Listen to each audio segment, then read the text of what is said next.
Alright, on my last video I showed you how I lapped this post with a bandsaw, cut a hole in the floor in the area where the tiles are open and slipped the post into the floor, lagged it onto the existing joist, and also got one lag into the stair stringer. And it was a different kind of job because that stair stringer was pretty feeble.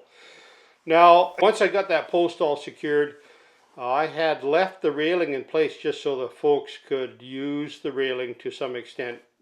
And yeah, then I removed the railings and tackled the next post. Now this post here is an interesting one as well because there's a little lap of that post into the floor system with hardwood floor around it. So I really had no option but to use a Fas-N-Fast fitting on that post and just cut the lap piece of the post off carefully with a multi-tool, making sure I didn't mark the floor. And I guess it would have been an opportunity to use a box newel as well, but I didn't go that route. So I'll just show you how I cut this post off carefully, and then I had to fill it with some epoxy. Just fill the voids and get that new post on with a Fas-N-Fast fitting.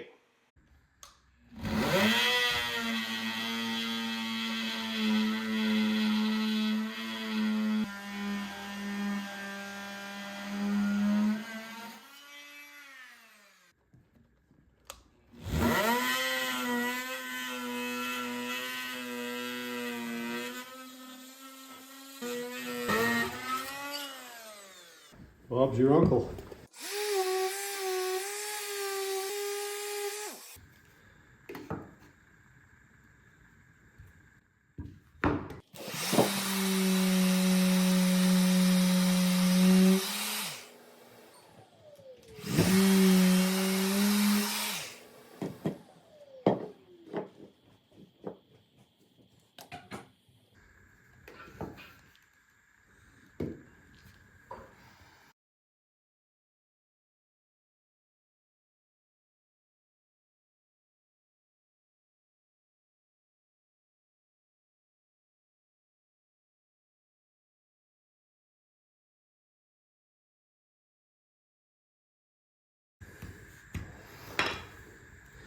All right, so what I'm doing here is I'm filling in the void in the floor here between where the portion of the old post was lapped onto the floor joist and the existing hardwood floor.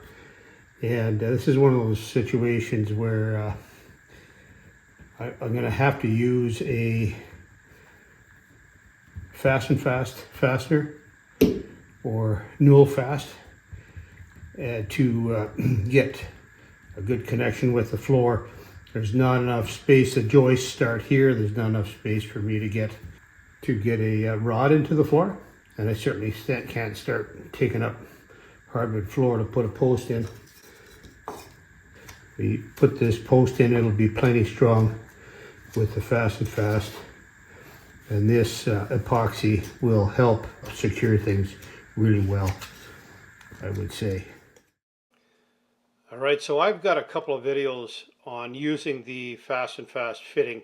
So I'm not going to go into details on how this is installed, but you use a 2-inch hole saw and then route out the portion of the post with a template bit. I use a little piece of 3/4 plywood that I've cut a 2-inch hole in with a hole saw.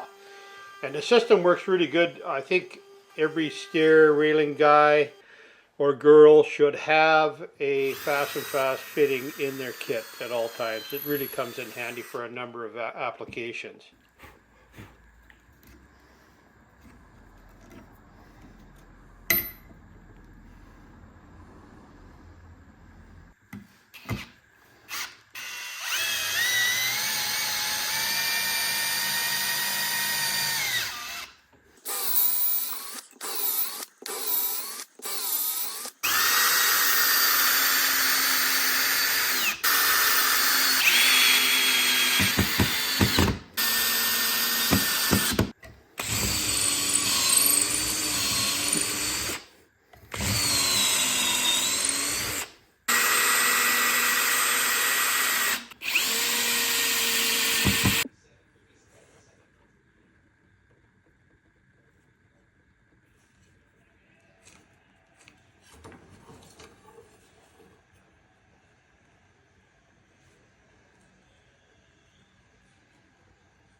So the secret to getting a nice plumb post is having that disc level on the floor as much as possible. I couldn't really get carried away with sanding the floor because I didn't want to risk damaging the hardwood floor.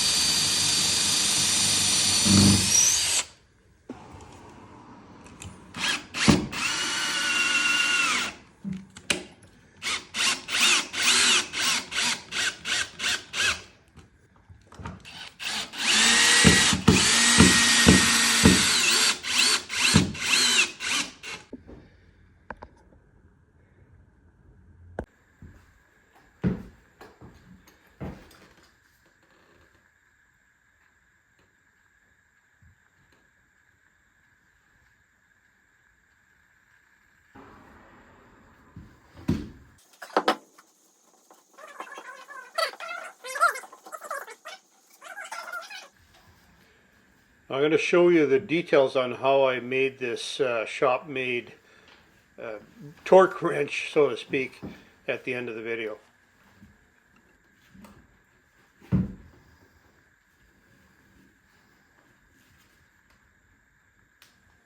And one of the nice things about using a Fas-N-Fast fitting on a corner post is that you can always adjust the plumb of the post when you install your railings. I've got the straight edge on here. I'm just going to give it a little tweak.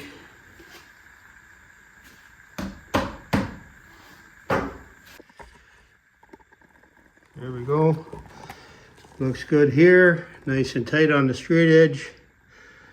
Same at the bottom. All right, this is my little down and dirty torque wrench, if you will, for Newel posts when you use the Fas-N-Fast fittings.